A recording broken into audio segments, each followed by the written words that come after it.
paz do Senhor, meus irmãos. A paz do Senhor, professor Márcio. Paz do Senhor, professor Fabiano, alunos e alunas da Escola Bíblica Dominical. Pela graça de Deus, estamos aqui mais uma vez para estudar mais uma lição da nossa Escola Bíblica Dominical, né? E dando prosseguimento aos estudos desse segundo trimestre de 2022, onde estamos estudando o tema Os Valores do Reino de Deus, a relevância do Sermão do Monte para a Igreja de Cristo. E chegamos aí, professor Márcio, à lição de número 5, que tem como título O Casamento é para Sempre. Estudamos nas lições anteriores, né, a respeito ali da lei de Jesus, né? Jesus veio aí não para acabar com a lei, mas para cumprir a lei, né? Sim. E mostrar aí como que é a lei para os nossos dias, né? A lei moral dos 10 mandamentos de Moisés ali, né, professor Márcio? Sim, já estudamos aí sobre o sal, né? Sal da terra, luz do mundo, qual é a função do sal, qual é a função da luz. Você que veio até uma escola dominical, tem a lição, já pôde aprender sobre isso, professor Fabiano. É verdade. Então já tivemos aí nessas 4 primeiras aulas ensinamentos maravilhosos aí da palavra de Deus, né? Verdade. E tem vários irmãos aí que já estão testemunho, né? Que já foram edificados nessas 4 primeiras lições deste segundo trimestre. Eu tenho certeza que vai ser assim até o final. Verdade. Mas hoje a lição de número 5 tem como tema aí o casamento. O casamento é para sempre, professor Márcio. E vivemos numa sociedade hoje, professor Márcio, num mundo onde o casamento aí está sendo tratado como algo descartável, né? Como algo aí completamente obsoleto. E nós, como cristãos, né?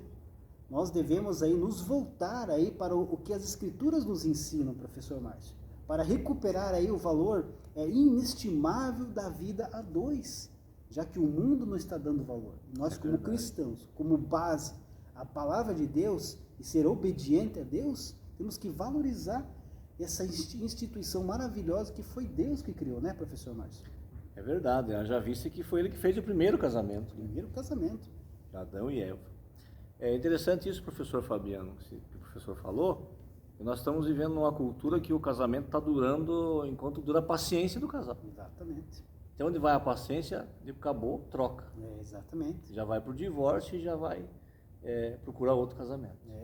Ali no Facebook, né, tem uma parte em que a pessoa coloca ali, né, um relacionamento sério com alguém, ou se a pessoa está solteira, né, serve como status, né? Sim. E o casamento não é um status social.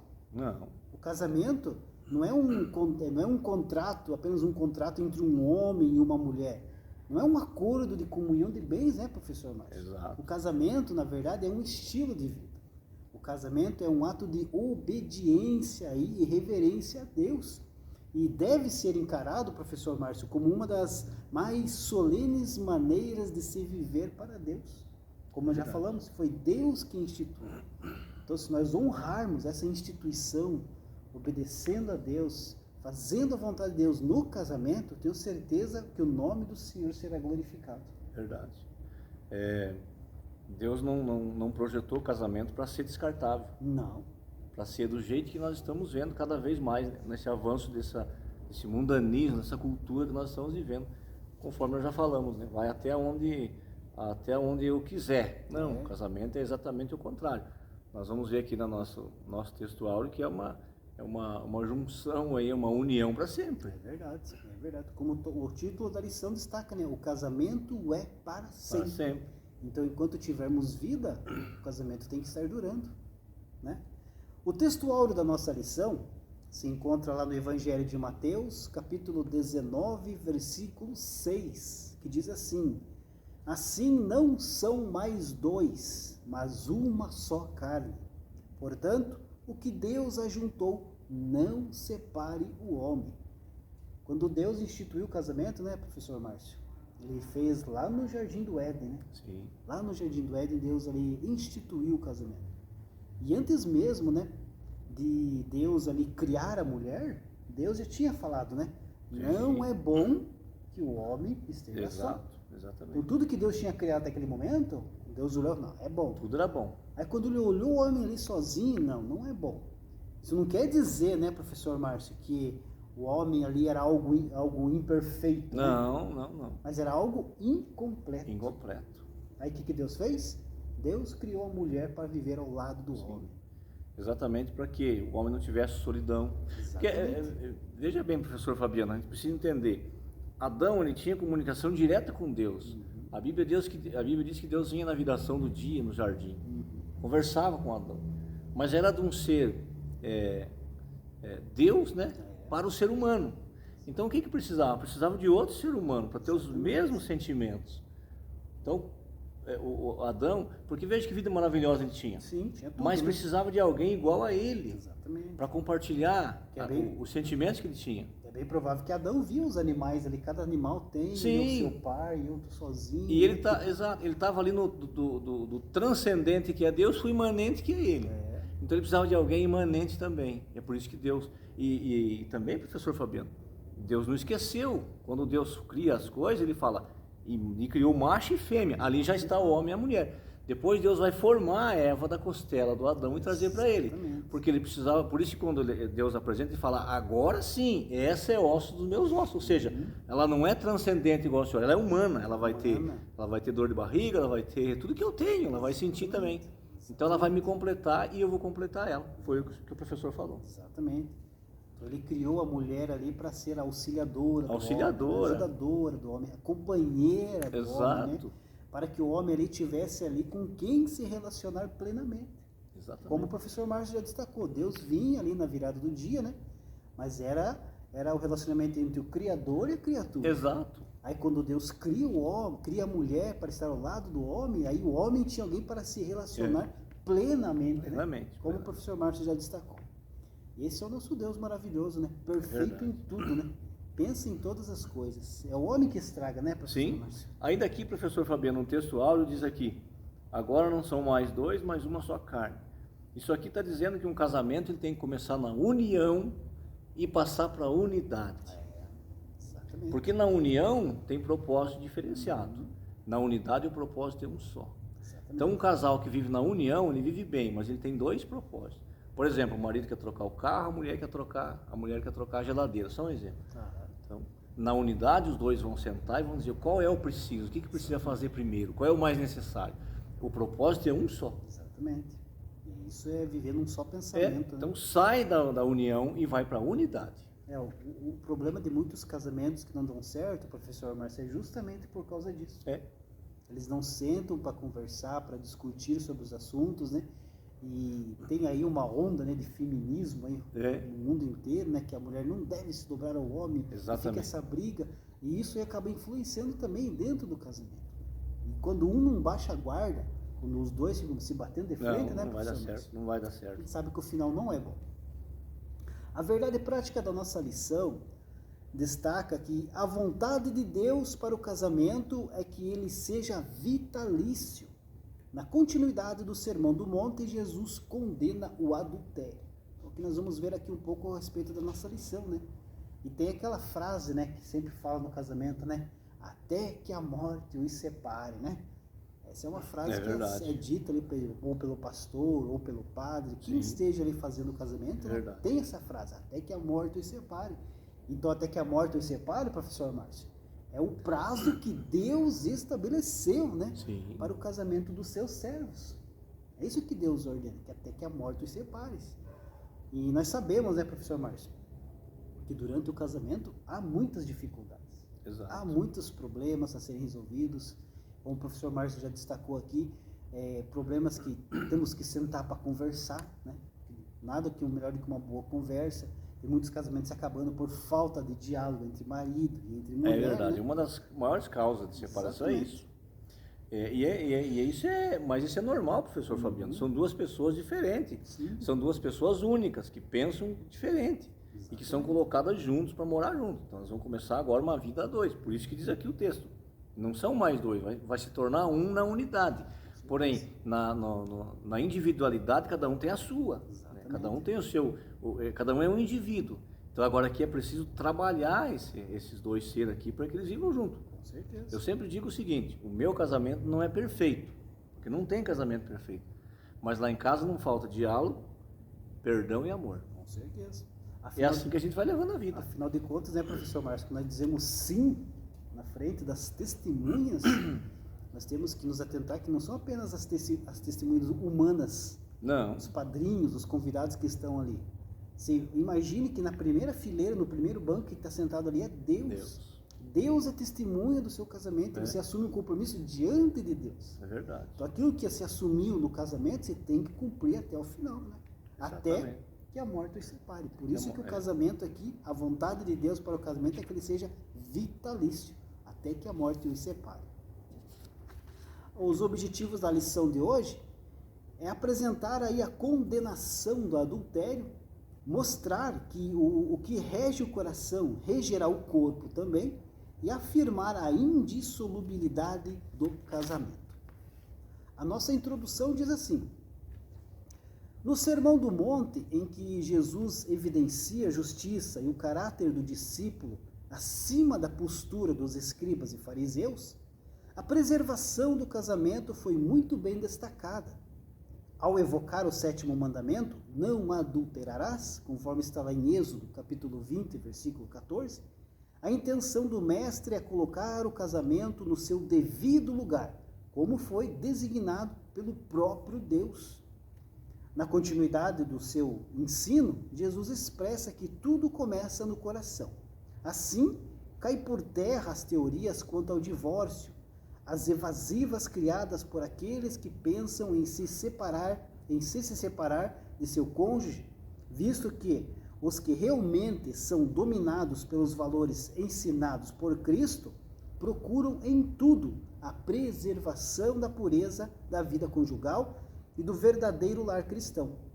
Em Mateus 5, do 27 ao 32, Jesus esclarece que não há espaço para uma moral dupla, como deseja aí uma sociedade degenerada.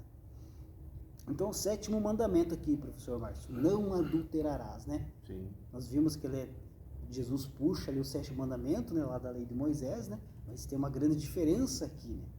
Jesus nas outras lições já vimos que Jesus puxa lá uma lei lá de Moisés, mas ele coloca bem mais peso em cima dessas leis, né? Então, lá na lei de Moisés, quem adulterava, né, professor Márcio? Quem traía sua esposa e era pego no ato, era condenado à morte. Não é verdade? É. E é interessante, professor Fabiano, é que Jesus traz a lei, ele não revoga a lei, ele não acaba com a lei, né? Ele muda o conceito de pensar sobre a lei. Então, a lei, como o professor falou, era preciso prova, era preciso material, física, tinha que mostrar física, aqui a prova. E Jesus vai dizer que na graça, com ele, não precisa prova. Pensou, teve a intenção de fazer, já pecou. Exatamente. Jesus, nas outras lições, nós já vimos que Jesus deixou bem claro que o coração é o centro do desejo humano. Exato. Tudo começa lá no coração. A lei era fria. A lei condenava através de provas. Exatamente. A lei não importava o que era feito por dentro, contanto que ninguém visse. A graça não, ela se importa com o que acontece exatamente por dentro. Exatamente. Porque a nossa vida por fora tem que ser reflexo do que é por dentro. Então, o que eu sou aqui por dentro de mim tem que ser mostrando para fora. É isso que Jesus falou. Ou seja, Jesus ele traz do objetivo da lei para o subjetivo humano. Verdade. O coração é a sede do traz julgamento para a gente. Exatamente. Põe dentro da gente. Mais profundo, e como somente Deus, né, conhece e vê o que se passa dentro dos nossos corações, eu não consigo ver o que o meu irmão está pensando, né, o que está surgindo no coração. Às vezes ele parece ser um santo na igreja, né? Mas o seu coração, como é que está? Né? Só que já tem a sentença. Exatamente. E a lei não dava sentença. A lei só dava sentença se fosse pego. Já cuidado, se te pegar, você morre. Mas com certeza teve pessoas lá que fez um monte e nunca foi pego. Com certeza, mas Jesus sabe. Ficou vivo. Mas quando Jesus veio, ele falou, agora não. Se você for denunciado, for pego no flagrante ou não, o pecado está constituído. E o inferno, e não vai para o céu. Exatamente. Porque já está com o pecado dentro, né? Então, se nasceu o desejo no coração, né, professor Márcio? Nós já estamos pecando. Já estamos pecando. Né? Nós até comentamos na aula passada que às vezes a gente não consegue combater que surja esse pensamento, esse sentimento dentro do coração. Né? Mas cabe a nós não alimentar esse desejo. Exatamente. Não tomar, pedir perdão para Deus, né, com certeza, para que esse sentimento ali não aumente, né? Para que não seja um ato físico também. Para tirar dali. Exatamente. comparação, professor Fabiano, que nós não podemos impedir um pássaro de voar lá sobre a nossa cabeça, lá no céu. Mas nós podemos impedir dele descer e fazer um ninho na nossa cabeça. O pecado é assim, nós estamos numa atmosfera de pecado. Agora, pecar é a gente que decide se vai pecar ou não. Principalmente esse pecado premeditado. O pecado acidental a gente peca. Mas esse pecado, como o adultério, por exemplo, é um pecado premeditado. É um pecado que ele vai nascer, ele vai gerar e vai conceber. Exatamente. Aqui no final da introdução fala a respeito de uma moral dupla, né? Sim. Como deseja uma sociedade que é degenerada, né? A sociedade, ela exerce aí uma moral tendenciosa, né, professor? Exato. Ou seja, ela somente observa quando lhe favorece. Então, enquanto é boa para a sociedade aí mundana, ela vai ali exercer essa moral. Mas a partir do momento que não favorece mais, ela já não vai exercer. Então, enquanto é favorável, vamos fazer o bem. Ah, não é mais favorável? Então vamos parar de fazer o bem. E é isso, mais ou menos isso que significa essa moral dupla aqui no final da nossa introdução. Ponto 1 da nossa lição. A condenação do adultério. Subtópico 1, a definição de adultério. No grego, temos o verbo moikeu, cometer adultério, ser adúltero, ter relação ilícita com a mulher de outro. Da mulher, permitir adultério, ser devassa. Essas são as definições aí dessa palavra grega. Biblicamente, o adultério é definido como uma relação sexual que um homem casado tem com uma mulher que não é a sua esposa, ou vice-versa. A idolatria era chamada figuradamente de adultério. Jamais se deve pensar que as ordens divinas em relação ao adultério fossem pesadas demais. Na verdade, por meio dessas prescrições da lei, o que se colimava era preservar o casamento, a fidelidade conjugal, a família. O mandamento não adulterarás trata-se de um dique que preserva a fidelidade conjugal e a família, a célula máter da sociedade. Então, o sétimo mandamento aqui, professor Márcio, não adulterarás, né? Tinha aí por objetivo, né, coibir aí a prática do adultério, né? A proibição do adultério, né? Que é considerado aí por Deus algo hediondo, né? Que é uma traição. Exatamente, veja que aqui diz que a idolatria era considerada um adultério. Por quê? Porque traía Deus com outros deuses, ia depositar a fé, a devoção em outros deuses. Forma de prostituição ali, né? Exatamente. Uma prostituição espiritual, né? Que o povo de Israel cometia, né? Não para o povo de Israel, hoje mesmo, né? Muitas pessoas aí deixam de adorar a Deus para adorar santos, imagens, divindades. Está cometendo... Né? Adultério, é prostituição espiritual. Então aqui esse sétimo mandamento, então, é uma proteção para o casamento. Sim. Né? Quem aí coloca em sua vida aí, preserva, né? Ele está aí protegendo o casamento, como aqui no final fala, né? Que serve como um dique, né? O que é um dique? Dique que são aquelas barreiras, né? Que é colocado nas cidades para que a água não invada a cidade, né? Verdade. Então é uma barreira que é colocada justamente para proteção do casamento, né? Para que essa aliança, né? O casamento envolve uma aliança entre duas pessoas, né? Claro. E envolvendo aí uma aliança, essa aliança tem que ser cumprida. E veja, toda a sociedade depende do casamento. Todos nós que somos fruto de casamento, temos família. Tudo começa com Adão e Eva, um casal, um casamento. Então aqui diz a lição, para proteger também a célula máter da sociedade, que é a família. Os que são contra a família tradicional hoje, os que são contra os princípios de Deus, eles querem exatamente isso aqui, acabar com essa célula máter, para não ter mais família. Conheço famílias, professor Márcio, em que houve o adultério, houve a traição do marido, da mulher, mas não acabou o casamento continuou, mas a família foi destruída. Sim.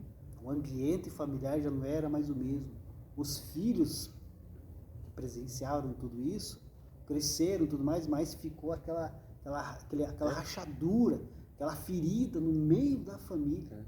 E às vezes essa ferida, os filhos acabam levando para suas próprias famílias, também, que eles vão ali fazer mais para frente, porque fica, né? Então se aquela ferida não for curada, se o perdão não for liberado, não tiver uma cura realmente, esse pecado do adultério destrói realmente uma família. Por isso que são as consequências, né?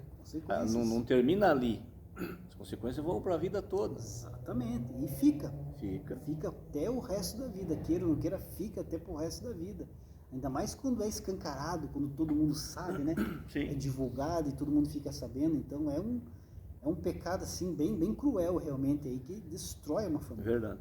E aí, mesmo a gente sabendo, professor Fabiano, que o perdão que Jesus ensina é o perdão que tem que perdoar, não esquecer porque não temos amnésia, mas tem que perdoar e aquilo não tem que doer mais.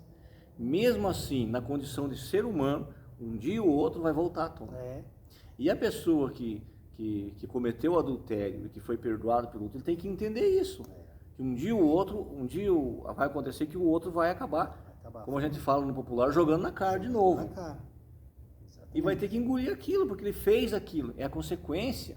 Ah, mas não foi perdoado? Foi, mas é dois seres humanos que estão ali. É um peso que vai ter que Então, carregar por pro resto isso, da vida. por isso que diz lá, ó, tem que proteger para não acontecer. Não acontecer. Tá ali o dica de proteção. E essa nossa proteção tem que ser quem? Deus. Deus tem que estar no nosso casamento. Exatamente. Nós temos que estar debaixo da cruz de Cristo, né? É verdade. Investido aí pelo Espírito Santo para não cair nesse pecado. Porque uma vez que cai, como todos os pecados, né? O pecado faz um estrago muito grande na vida do ser humano. Mas esse pecado aqui do adultério dentro do casamento destrói uma família. Destrói a família. Destrói e Verdade. atinge filhos aí. E como o professor Márcio falou, as consequências ficam pro resto da vida. E o professor lembrou bem, o filho pode levar lá para o casamento dele isso. Leva mesmo, professor Márcio. Leva mesmo. Subtópico 2. A posição de Jesus quanto ao adultério. Para Jesus, a gênese do adultério está no coração, começando com um olhar cobiçoso e pensamentos impuros que levam à prática sexual ilícita. O posicionamento do mestre vai além de tudo o que no Antigo Testamento era permitido ao homem, divorciar-se da sua mulher. Cristo vai ao cerne da questão e fala que de um coração profano e contaminado, capaz de olhar cobiçosamente para uma mulher e sem motivo conceder carta de divórcio à esposa, né? Assim, né, professor Márcio, como o adultério, né? Todos os outros pecados aí, eles nascem no coração do homem. Sim. Como já destacamos nas outras lições, né? Tudo nasce no coração do homem. E essa prática aí do adultério, professor Márcio, é combatido por Jesus. Do adultério, do divórcio, né? Porque é uma forma ali de, como já destacamos, de proteção do casamento, né? Inclusive, professor Márcio, com relação ao divórcio, né? Nós temos visto aí muitas pessoas aí se divorciando aí por qualquer motivo, né? Exato. Né? Tem até caso aí de troca de idade, né? Exatamente. E nós estamos falando aqui de crente, hein? Crente. De pessoas crentes. Porque o casamento a nossa lição diz que o casamento é para durar até que a morte se pare. Para todos, independe de religião. Professor Fabiano, o casamento, quando Deus fez o primeiro casamento, Ele abençoou o casamento. Então o casamento já tem uma bênção só do casamento. Mas nós temos visto muitas pessoas aí que se dizem evangélicas e trocando de esposa, simplesmente porque acha que não dá mais, agora já... Muitos conseguiram subir na vida, a mulher ajudou, agora simplesmente descarta. Temos vistos aí, né, professor Márcio, homens, inclusive pastores de igreja, trocando de mulher como se troca de roupa. Pois é. Muito facilmente aí, tem 3, 4 casamentos aí. Tem até notícias aí de cantores que se dizem gospel, né? Mundo evangélico, que já está aí no 4º casamento. Exato. Então Jesus repudia isso daí. Exatamente. Esse ensino de Jesus é justamente por causa disso. O divórcio não é para isso para isso que funciona o divórcio. Porque na lei de Moisés ali foi dado o divórcio ali, né, professor Márcio? Por causa da dureza do coração do homem, né? Para evitar ali uma coisa maior ali, que seria até a morte, né? O assassinato, alguma coisa assim, né, professor Márcio? Foi. Veja que quando Jesus fala, quando vieram indagar ele sobre isso, ele falou, Jesus não liberou nada. Ele falou assim, você não lembra como é que foi na lei? Moisés deu carta de divórcio por causa da dureza do vosso coração. Exatamente. Mas Deus falou que o casamento, o que ele ajuntou não separa o homem. Exatamente. Então ele não concedeu, ele disse, tá aqui, faça, e não disse não faça. É o que nós falamos. Ele deixou no julgamento da pessoa e dizendo assim, ó, O que Deus ajuntou não separa o homem. Agora, por causa da dureza do vosso coração, tem o divórcio. E em que situações que a Bíblia fala sobre o divórcio? Ela fala exatamente nas situações que houve uma traição e não houve perdão. A pessoa não suportou aquilo e não vai perdoar. Ele não tem como conviver com a pessoa que ofendeu. É o único que a Bíblia libera. Entendeu? E ainda, professor Fabiano, pela palavra de Deus, pela Bíblia, o ofendido, aquele que ofendeu, ele não tem o direito mais de casar, porque se ele casar, ele vai constituir, o que casar com ele vai estar em pecado. Exatamente. O que pecou, o que traiu. Essa parte não é observada. Né? Não é observada. O que foi traído, até tem a liberação ali de conseguir sua vida. Exatamente. Agora, o que não, ele tem que permanecer até o fim sozinho. Exatamente. Também tem aquelas outras pessoas, aqueles outros homens que trocam da esposa por causa da idade, né? É. A esposa tá com uma certa idade, vai lá e troca por uma mais jovem. Como falamos aqui, Verdade. troca de esposa como se troca de Quando- roupa. Tudo errado. Quando comia farinha e lutava na vida, serviu, né? A mulher serviu para ajudar ele a subir na vida. Exatamente. Agora que ele tem um certo patrimônio, ele separa e vai casar com outra mais Exatamente. nova. Na sequência aqui do subtópico 2, né?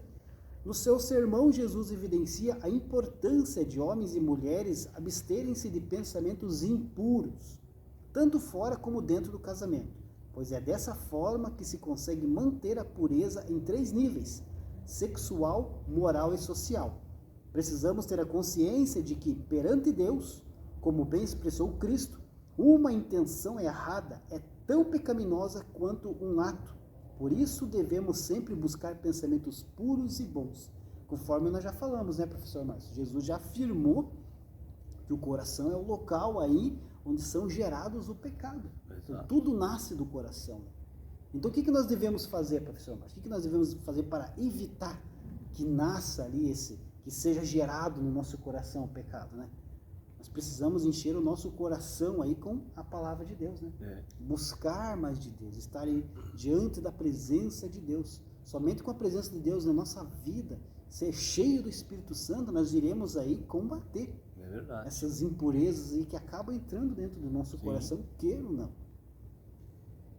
Subtópico 3. Os males do adultério. O adultério sempre é prejudicial para a estrutura familiar. E qualquer infidelidade no relacionamento a dois sempre será ruim, pois gera desconfiança, feridas emocionais, desvalorização, desrespeito, fraqueza e queda na vida espiritual. Por isso é importante evitar tanto a prática do ato como os pensamentos indevidos. Além disso, os prejuízos espirituais são ainda maiores. Não havendo pureza em seus pensamentos, nem havendo lealdade com seu cônjuge, o relacionamento entra em perigo e deturpa a mente do cristão, que, tendo a mente de Cristo, só deve pensar coisas boas. O adultério deve ser evitado a todo custo, pois suas consequências são devastadoras. Além de ser pecado, fere aí a santidade de Deus. É verdade. Nós sabemos, professor Márcio, que os olhos, né? Os nossos olhos têm aí o maior poder de alimentar o nosso coração, né? Tudo entra pelos olhos. E às vezes o que você está olhando, o que você está vendo, está alimentando aí o nosso coração com desejos impuros. É verdade. Não é verdade? E esse desejo, se não for cortado, se não for, se a pessoa não entender, opa, eu tenho que parar com isso, ele vai levar ao pecado. Ele está alimentando, né? Porque as oportunidades vão aparecer. Vai alimentando, chega uma hora que... O que Tiago escreve na sua carta. Exatamente. A concupiscência dos olhos leva a gerar o pecado e aí vai nascer, vai conceber. E quando ele nasce, vem a morte. Morte espiritual e muitas vezes morte física também. Morte física também. Então, quando alguém, por exemplo... Né? Eliminar, cortar. Quando alguém, por exemplo, está exposto ali a conteúdo sensual, né? Fica vendo conteúdo sensual, seja no celular, seja no computador, seja em revista, seja o que for. Ele está aí alimentando o seu coração de um lixo espiritual. É verdade. E que ele vai acumulando e pode aí influenciar aí, ó, no desenvolvimento de pensamentos pecaminosos. Quanto mais alimentar, mais perigoso vai ser. E no momento, pode aparecer uma oportunidade no momento que está bem alimentado. Né? É, e porque o surge a inimigo- oportunidade. Ele é O inimigo estrategista. vai armando tudo. Vai armando, ele é estrategista. Ele não vai pegar ninguém assim de primeira hora, não. Primeiro ele vai fazer todo um enredo, a pessoa está bem alimentada, e depois vai cair. Então, além de nós termos mudar os pensamentos, nós temos que ser também vigilantes. Vigilantes. Vigiar. Exatamente. Sem a pureza nos nossos pensamentos, professor Márcio, nada na nossa vida vai bem. Não, Tudo vai mal. verdade. Por causa dos pensamentos influencia a nossa vida, né? Se nós temos aí o nosso coração aí cheio de coisas ruins, cheio de pensamentos ruins e que acabam nos contaminando cada vez mais, nós não conseguimos aí desenvolver aí uma vida que agrada ao nosso Deus. Vamos nos afastando cada vez mais de Deus, sem a gente perceber. Lembrando, professor Fabiano, que nós estamos falando aqui, a palavra coração é mente. A mente, sim. Então ali Jesus está dizendo que no coração é o centro das emoções, o centro das vontades, o centro das decisões, está tudo ali, na nossa mente. Então Paulo vai dizer em Filipenses que nós temos que pensar naquilo que é bom, naquilo que é justo, naquilo que é honesto.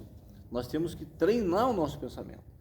Se nós não podemos evitar do pensamento vir, como o professor bem falou, mas nós podemos evitar que ele retorne, podemos mudar ele, nós podemos mudar a nossa mente. Agora, é claro, nós temos que ser cheios do Espírito Santo para fazer isso. Nós temos que ter a nossa vida cheia de Deus, cheia da Bíblia, cheia do Espírito Santo.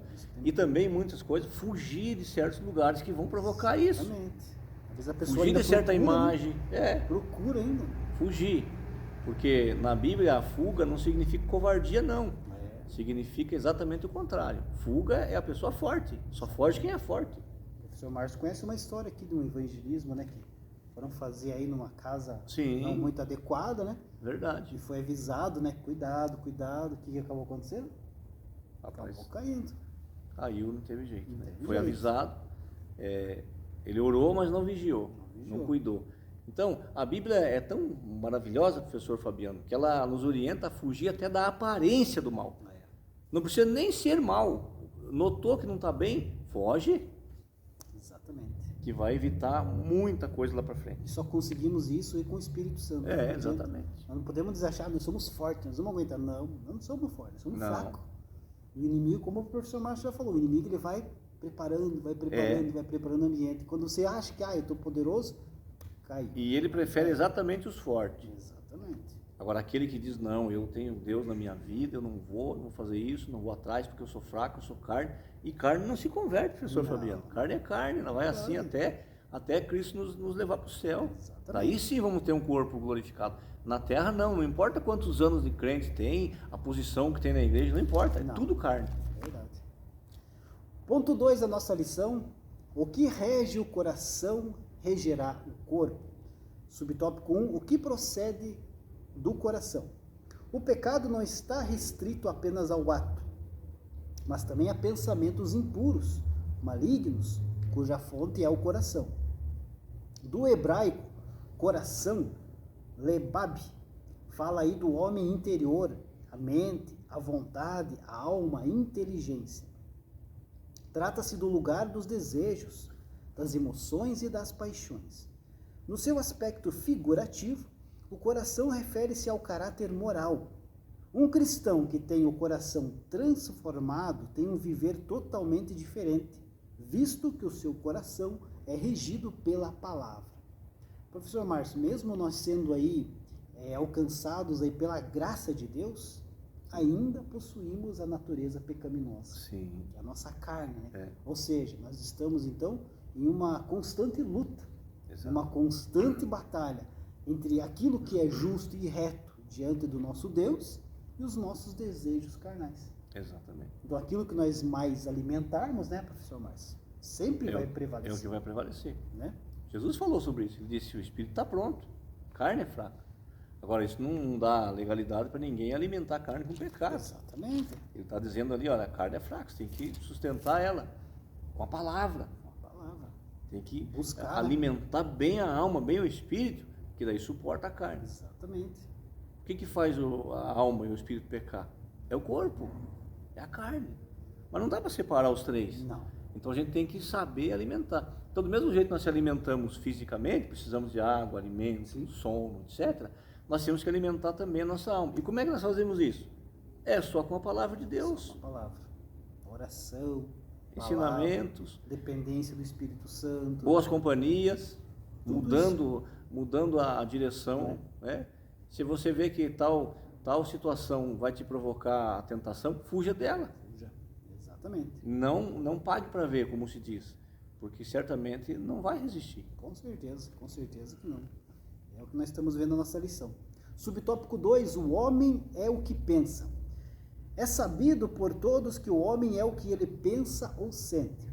Os pensamentos e ideias que estão no seu homem interior são os motores que colocam em ação todo o seu corpo e são determinantes para a sua conduta. Desse modo, o homem colherá aquilo que semear. O que semeia o pensamento da cobiça, desejando outra mulher, não demorará para que concretize isso na prática. A cobiça é algo que começa no coração. É como uma pequena semente plantada que vai gerar o fruto do pecado. Cada um é engodado por sua própria cobiça, a qual dará luz ao pecado, que sendo consumado, leva à morte. Por isso, né, professor Márcio, que nós devemos aí evitar nos expor a conteúdo sensual e sexual. É verdade. Não é verdade? É verdade. Pois esses materiais aí, ó, eles têm aí o poder para nos influenciar. Aqui nós viemos aí a pecar contra Deus e contra o nosso cônjuge, contra a pessoa que nós vivemos. Exato. E Tiago aqui, né, conforme destaca a nossa lição, ele nos ensina sobre isso, né? Conforme está aqui na nossa lição, Tiago, capítulo 1, versículo 14 e 15. Diz assim: mas cada um é tentado, quando atraído e engodado pela sua própria concupiscência. Depois, havendo a concupiscência concebido, dá à luz o pecado, e o pecado, sendo consumado, gera a morte. Então nós precisamos vigiar, como o professor Márcio já destacou aqui. Por que José não caiu em pecado com a mulher do Potifar, lá em Gênesis? Por quê, professor? Porque ele fugiu. Fugiu tanto que a roupa que ela conseguiu pegar, a capa, ficou tudo na mão dela. Ele fugiu. Porque se ele fica mais um pouquinho, ele não resistiria. Então, por isso que nós estamos dizendo aqui, é preciso fugir, vigiar. Se viu que tem uma situação que vai levar para um pecado, fuja. Com certeza. Nós sabemos das nossas fraquezas, né? Sim. Davi, né? No caso Davi e Betseba, mãe de Salomão. Davi fez o contrário de José. Ele viu, ele levantou, foi dar uma volta no terraço, cobiçou, olhou de novo e mandou chamar. O que aconteceu? Tragédia. Virou num assassinato que ele teve que mandar matar o marido. As consequências ali foram... Levou para o resto da vida. Então, esses são exemplos que a Bíblia dá e a Bíblia diz a Bíblia que a Bíblia foi escrita para nosso exemplo, para nosso ensinamento. Então, são exemplos que a Bíblia está dando, que ali eram seres humanos iguais. José era ser humano, Davi era ser humano. Então, a diferença é que um não quis pecar e o outro achou que não ia pecar e pecou. Acabou caindo. Subtópico 3, sujeitando o corpo ao Espírito Santo. O caminho para que o cristão possa dominar bem o corpo é viver na dependência do Espírito Santo. Jesus fez uso de figuras de linguagem e de modo hiperbólico para mostrar como se deve fazer para vencer os instintos sexuais. Ao sugerir: se o teu olho direito te escandalizar, arranca-o e atira fora de longe de ti, Cristo não tinha intenção de incitar alguém a praticar a mutilação dos membros do corpo. O uso aqui é totalmente metafórico, dando ênfase de como o cristão pode crucificar a carne com suas paixões e sujeitar o seu corpo ao espírito para que não seja instrumento do pecado. Jesus não estava falando de cortar algum membro do corpo, pois nada disso valeria enquanto o coração ainda estivesse cheio de pecado. Um coração transformado pelo poder de Cristo mostrará atitudes de sacrifício que visam aí glorificar a Deus. Então, o sentido principal aqui, né, professor Márcio, dessa metáfora aqui, ó, é que nós precisamos ser radicais no combate a essas tentações. Não podemos dar, como diz, não podemos dar mole, né? Como dizem os jovens, né? Temos que ser radical. Radical ao ponto de fugir. Exatamente. E nós estamos falando aqui, a lição ela tá bem voltada para o adultério, para o divórcio. Mas sim em outras áreas também, professor Fabiano. Exatamente. Quem tem problema com bebida? Também, não vai lá onde tem bebida. Muda os teus amigos. Exatamente. Quem tem problema com dinheiro, É.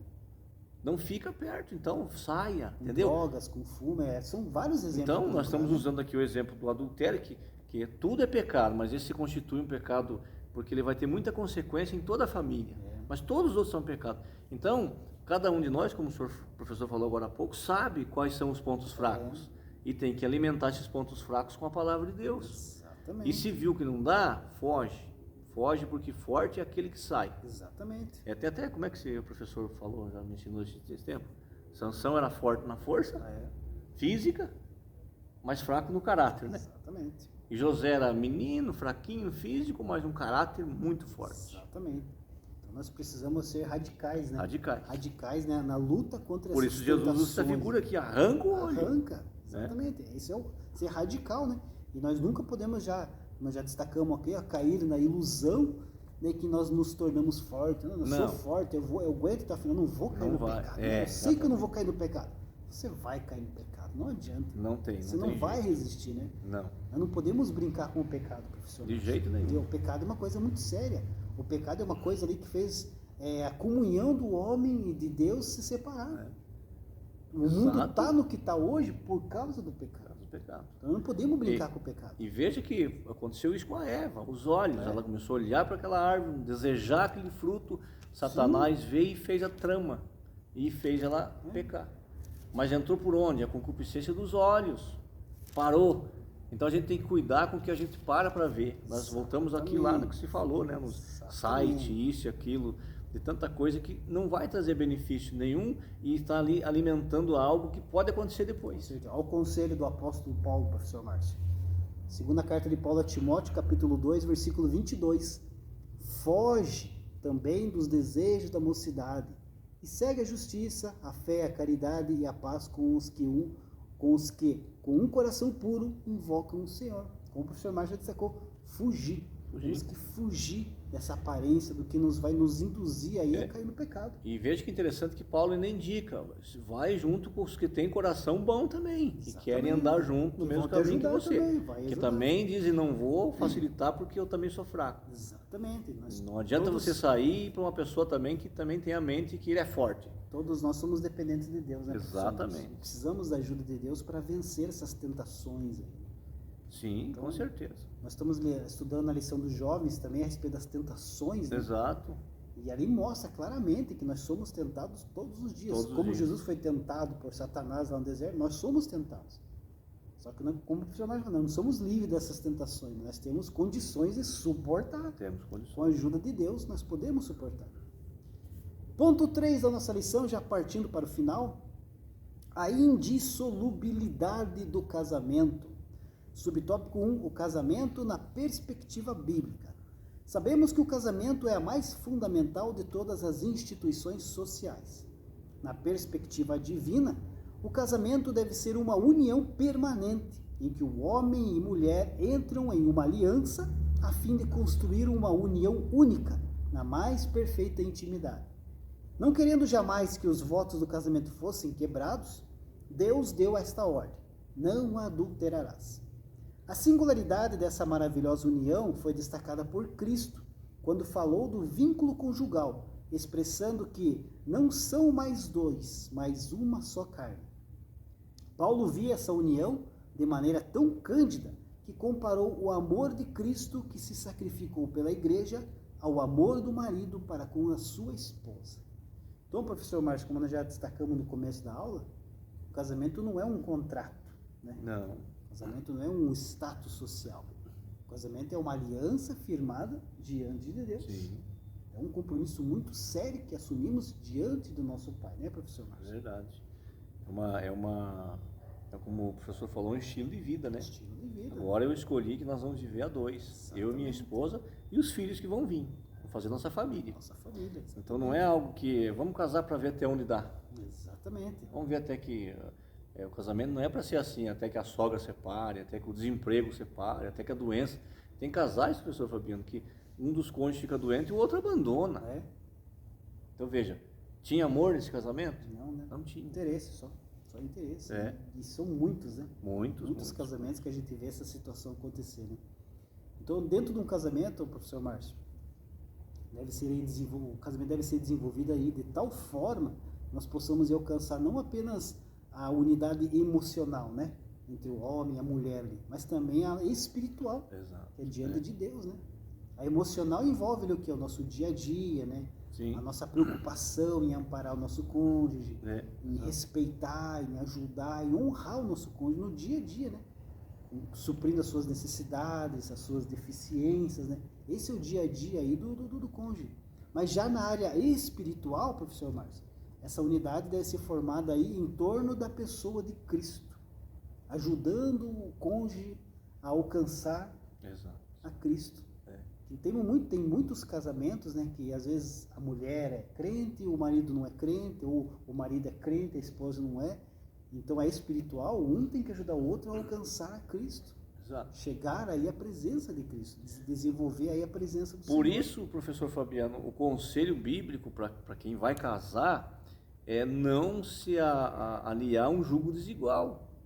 Então, crente tem que casar com crente. Porque se já é difícil dois da mesma fé, imagine um numa fé e o outro que não é. O professor colocou bem a situação. Mas tem aquele caso que durante a caminhada um dos dois aceita Jesus. Aí esse que aceitou Jesus, ele tem que ter a sabedoria de Deus para ganhar o outro para Cristo também. Ajudar a crescer na presença de Cristo. Ele tem que mostrar que houve transformação na sua vida. Mas os que estão namorando, que estão noivando, procura a casar com alguém na tua fé. Porque aquela história que depois de casar muda, não. Muda sim, para pior. Para pior. E temos vários exemplos disso. Muitos exemplos. Até acompanho muitos exemplos desse jeito aí, que a pessoa não vou casar e vou trazer ela para a igreja. Não, vai tirar você da igreja. Com certeza. Não adianta. Ainda mais a juventude, a geração que nós estamos tão fraca na fé. Aí então, vejo que Paulo já falava isso lá no tempo dele, há mais de 2000 anos. Não se alia a um jugo desigual, procura alguém da tua fé. Exatamente. E muitas vezes ainda, professor, tem que ser da mesma congregação, da mesma igreja, porque já imaginou um casamento, um vai na igreja aqui, outro vai lá. Vai dar certo isso, gente? Nunca. E os filhos, como é que ficam? Eu quero que esse pastor faça o meu casamento. Não, eu quero que aquele pastor faça o meu casamento. Então pense bem antes de casar. Case, é bom casar, pense bem, porque depois do casamento, professor Fabiano, até o vocabulário muda, né? O eu já não existe mais. Não é mais eu, é nós. O meu já não existe mais, agora é nosso. Tá vendo? Então vai mudando. Tem que pensar nisso para depois lá na frente dizer, mas eu casei, agora é uma só carne. Exatamente. Agora um tem que ajudar o outro, crescer junto. E essa parte espiritual que o professor falou é muito interessante. O casal tem que crescer junto, tem que orar junto, tem que um ajudar o outro, tem que um entender o outro e assim vai. E Deus vai dando graça. Deus vai abençoando. Deus vai abençoando. Porque Deus tem que ser a primeira pessoa no casamento. Exatamente. E essa união espiritual entre marido e mulher reflete até nos filhos. Com certeza. Os filhos veem ali a união do pai e da mãe ali orando a Deus junto. E isso é muito importante para a criança. É o exemplo que se vai dar ali para os filhos, principalmente, né? Subtópico 2. O que fazemos para que o casamento seja para sempre? Está fazendo uma pergunta, né, professor? Que pergunta difícil de ser respondida, né? O que fazer para que o casamento seja para sempre, né? Um casal que vive a vida a dois, em amor, irá construir a mais bela e perfeita união, ainda que enfrente lutas e reveses nesta vida.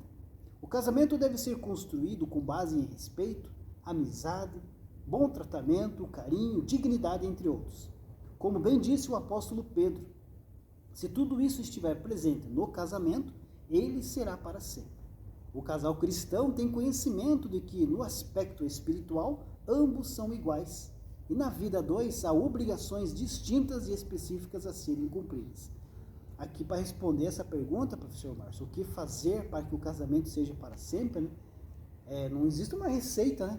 Que nem uma receita de bolo. A receita de bolo, você pega ali, se você seguir certinho, você vai fazer aquele bolo. Agora, para um casamento, não existe uma receita.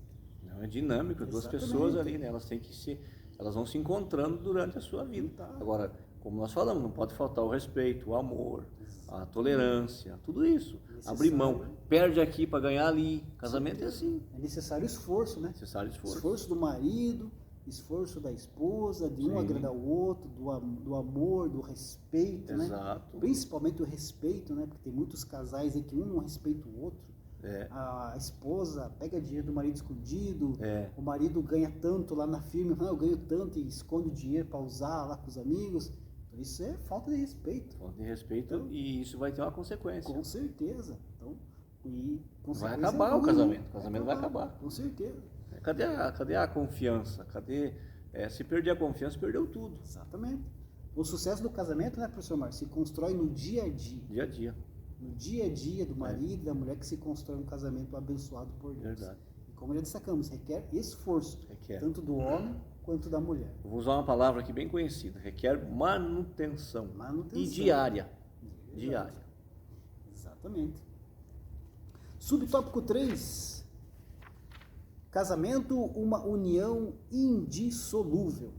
Na discussão de Jesus com os líderes religiosos, ele destacou os ideais divinos sobre o casamento. Isto é, como Deus o havia projetado a fim de que fosse permanente. Há exegetas que gastam tempo e muitas letras para provar que o divórcio era permitido. Buscam elementos históricos nas duas escolas rabínicas, de Shammai e Hillel, sendo que a primeira destacava a questão da impureza no aspecto mosaico a partir do adultério, permitindo a carta de divórcio. A segunda era mais liberal e dizia que qualquer desagrado da parte do marido poderia dissolver o casamento. Contudo, o melhor seria que tais estudiosos gastassem mais o tempo para falar do casamento conforme o propósito eterno, atentando para o princípio de tudo. Para Jesus, o casamento é uma união indissolúvel e por isso deixou claro que, quanto ao divórcio, não era um mandamento de Moisés, mas sim uma concessão devido à fraqueza humana, por causa do pecado, pelo padrão baixo e desmoralizante em que muitos estavam vivendo. Enquanto a lei permitia o divórcio, Jesus salienta que isso significava legalizar o adultério. Sempre é dolorido falar sobre divórcio, visto que já se trata da destruição de um casamento. Porém, como servos de Deus, precisamos dizer que a comunidade de salvos que quer viver o padrão do reino de Deus, com suas bem-aventuranças, precisa entender que o ideal divino é a indissolubilidade da vida, a dois, tanto física como espiritualmente, seguindo o padrão divino do Éden. Os dois serão uma só carne. E esse, professor Márcio, é um dos grandes desafios, né, para os casais cristãos de hoje. Manterem-se aí casados e com uma vida familiar feliz. Nós temos aqui uma igreja abençoada, que tem aqui departamento da família, tem departamento de casais, tem irmãos ali especializados nessa área de conselho para casais, temos cursos para casais, então são várias maneiras que às vezes pode estar passando por uma dificuldade e você buscar na própria igreja conselhos para manter o seu casamento feliz. Você vê, tudo isso aí tudo isso é para ajudar. Exatamente. Mas a questão mesmo é o marido e a esposa. Exatamente. Tudo isso é um apoio, né? Uma rede de apoio que nós temos para apoiar o casamento, para ajudar. Mas a questão mesmo é o coração dos dois. Exatamente. É um saber a hora de ajudar aqui, de ajudar ali, para os dois crescerem juntos. Com certeza. Professor Fabiano, antes de encerrar, permita-me falar uma coisa. Sim. Quando nós casamos, vem no pacote, vem. Vem o sogro, vem a sogra, vem os cunhados, vem todo mundo. Que história é essa que depois que você casa, os teus filhos não podem visitar a avó? A avó não pode visitar a casa porque você não quer? Que negócio é esse? Tá certo isso, professor? Claro que não. Deus gosta disso? Não. Claro que não. Não se agrada. Com certeza não. Então, se você faz isso, mude, porque senão, com toda certeza, dentro da Bíblia eu estou falando, hein? O céu vai ficar mais longe para você. Com certeza. A conclusão da nossa lição diz assim: pela palavra de Deus compreendemos que o casamento é para sempre, mas sua construção depende de uma vivência com Deus e um relacionamento marcado pelo amor. Frente aos problemas que possam surgir, o caminho não é o divórcio. Os cônjuges devem agir com boa vontade e sacrifícios, buscando sabedoria divina para que se volte a verdadeira harmonia com a presença de Jesus. Gosto sempre dessa forma que se coloca o casamento, né? O casamento não é um relacionamento a dois, mas a três. É o homem, a mulher e Deus. É verdade. Quando estiver fechado nisso, pode ter certeza que o teu casamento vai ser abençoado. Com certeza, é verdade. Deus abençoe. Deus abençoe.